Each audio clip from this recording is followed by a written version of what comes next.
Hello guys, it's me, Tommy, and I like One Piece. Fun fact. So I decided I want to know what the One Piece community thinks about whatever. So I asked on r One Piece, One Piece unpopular opinions. Hey there, I'm a small YouTuber who wants to do a video about One Piece and some unpopular opinions the community has. I just think it would make an interesting video, so I want to hear some of you guys' unpopular opinions. Thank you. And as you can see, it did pretty well. So I think we're gonna do it. Okay, so the top comment. The top comment is two comments saying about this stuff. Huh, okay, I'm gonna take a hint and say people don't like this stuff. Okay, first actual unpopular opinion and read as such. I don't think everything is foreshadowing. I think Oda reuses old stuff to connect later in a very creative way, which is as impressive. I just don't think he has everything planned since day one, since like many others believe. I'm inclined to agree. I personally feel like a lot of people really love to say the whole like Oda never forgets thing, but I honestly do think a lot of it is just him getting old stuff. Like I refuse to believe half the stuff he's actually planned. That being said, I do really think it's amazing just how real and how often he does call back. That's amazing. Next up, Starbo is one-dimensional and not a good character. Yeah, yeah, I agree. I feel like the thing is with Sabo, even like his fans admit he doesn't really bring a whole lot to the table, as do say, I don't know, pretty much any other character in the series, and that's honestly a shame because I think Sabo has some cool things about him, but he's also just an ace stand-in. Like, he feels like a fan fiction character. I know everyone has made this comparison, right? But he's actually the protagonist's secret brother, who is actually a member of the cool Revolutionary Army, and has a big titty girl always like wondering over him, and is also best friends with Nico Robin, and they totally banged every night in the Revolutionary Army. Like, that is the joke everyone has made, yet it still holds true because it feels like he feels like a fan fiction character. He really does. That being said, I do think there is still room to do something with Sabo. Potentially. I feel like Oda might actually not deliver on Sabo, but even then I can't be 100% sure. Next up, Sanji being a pervert isn't funny anymore, especially in Wano. Dude has an internal conflict about being gifted powers by his dad, who he hates. Only to use the power to spy on his crewmates naked and vulnerable. It's not funny, it's just uncomfortable. Yeah, once again, I really do kind of have to agree. I feel like the joke has been more than ran into the ground. Like, it was ran into the ground around Fishman Island, and that was like 10 years ago at this point almost. It's really been beaten into the ground, and it just keeps going. And someone actually replied with Sanji going to the unisex bathroom in Wano.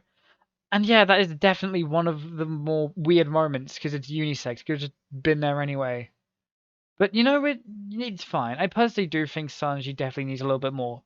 I guess he needs a little bit more to him because I feel like he's been riding the perv joke way, way too long. Okay, now this guy has said a lot of things. So rather than read all of these out, I think I might just read out the ones I find are more interesting because he's made like 8 points. I don't have all day. I have like a half of a day. My days are half because sleep. I don't know. That was funny. Laugh, laugh.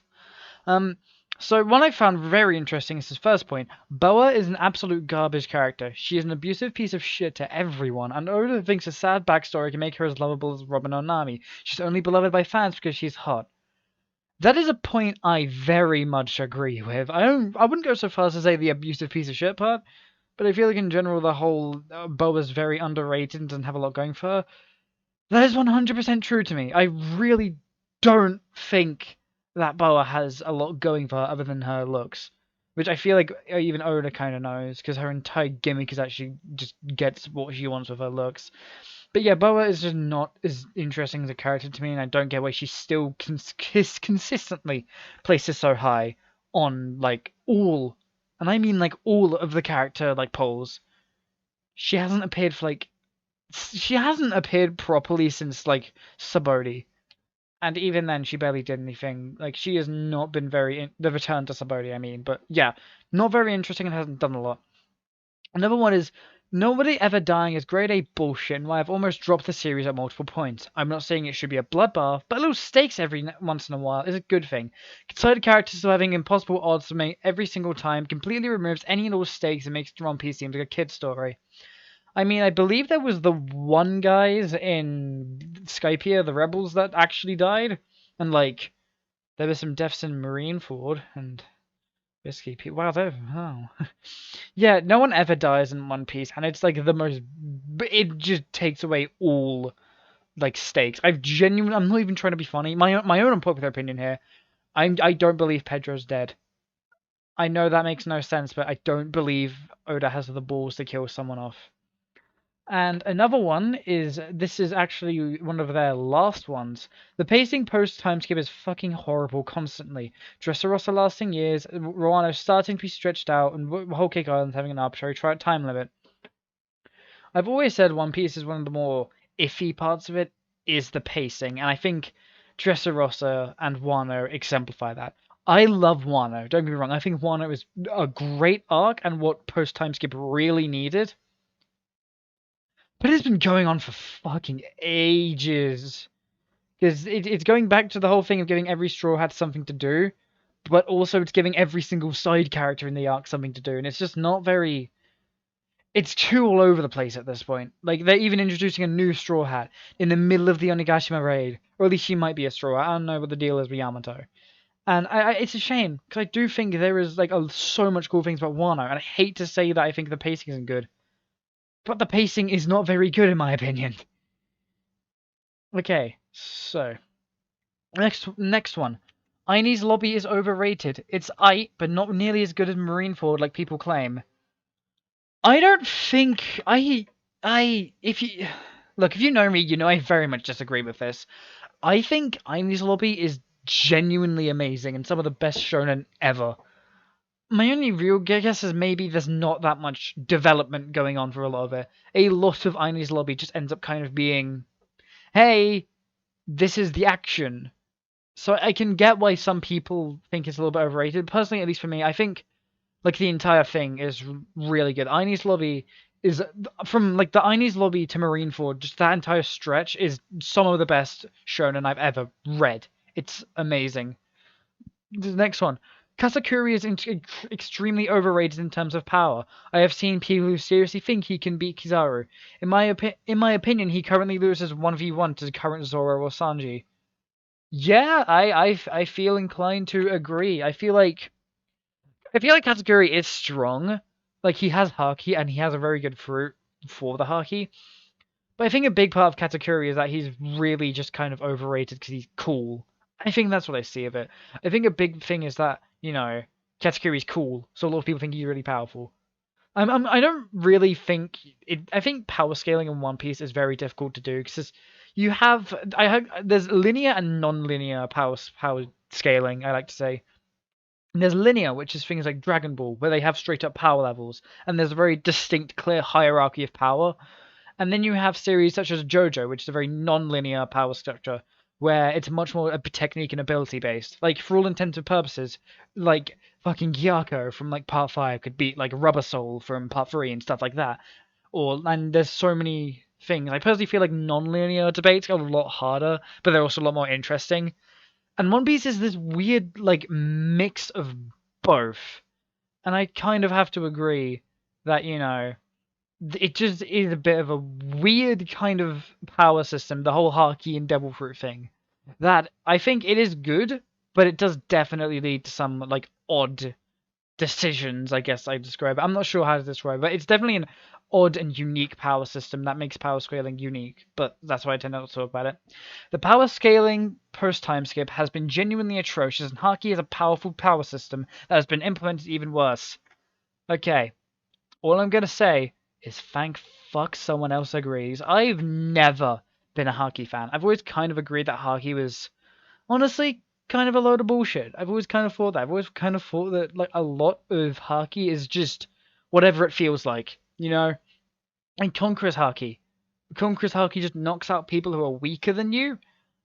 How does it like define who's weaker and stronger? And that's what I feel like Haki is full of. It's just a very vague, bleh form of power scaling, which takes away from the coolness of devil fruits. As for the power scaling post time skip, I'm not really sure what to say to that. Again, power scaling is not my forte, and it's not One Piece's forte either. You know? Okay, Zoro is the best arc in One Piece. Ooh. For an arc that is not so long, it has everything from comedy to suspense to skirmishes with two Emperors of the Sea. It has great revelations like Raizo is safe, Momonosuke's true identity, Odin, and the road poneglyphs. I know it does not have any big fights, but it still moves the plot forward the most. I'm not sure. I do think Zo is a bit good, or Zoo, however you pronounce it. But again, I don't think there's a lot to it. I think that's his main problem. It's a bit too short and it's a bit too much of a plot dump. If there was more really to it, I guess I can maybe see that. But to me at least, it felt like a bit of a plot dump in between, Dressrosa and Whole Cake. But I guess I can see why. If you're like a big plot fan of One Piece, I guess I can see why you would exactly think that.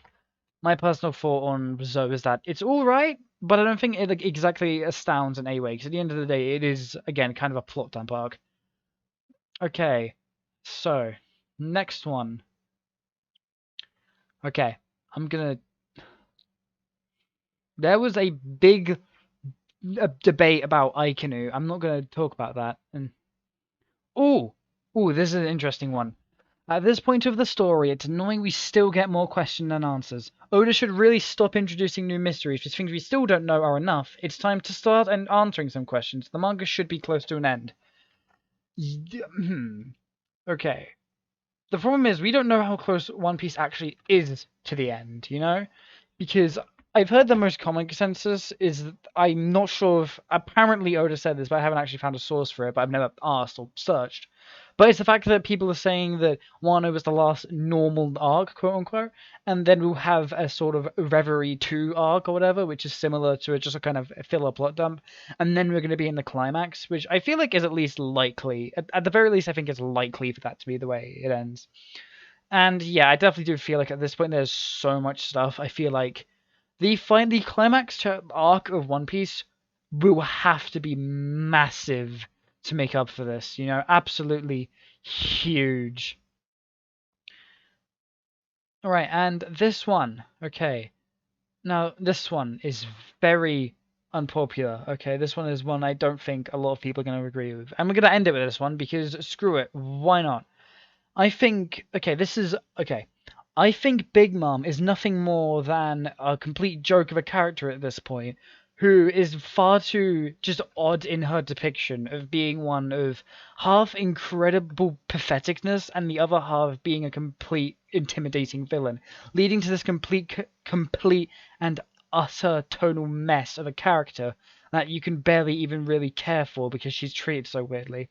Now you're probably wondering, oh, whose opinion was that? It was mine the entire time. I actually believe that. I don't think Big Mom is a very good villain at all. So yeah, I hope you guys enjoyed. I will see you guys in the next video. This was quite fun to do. I might do this again sometime, even if a lot of the fanbase didn't seem to like me asking. Oh well. I'll see you guys in the next video. Arrivederci.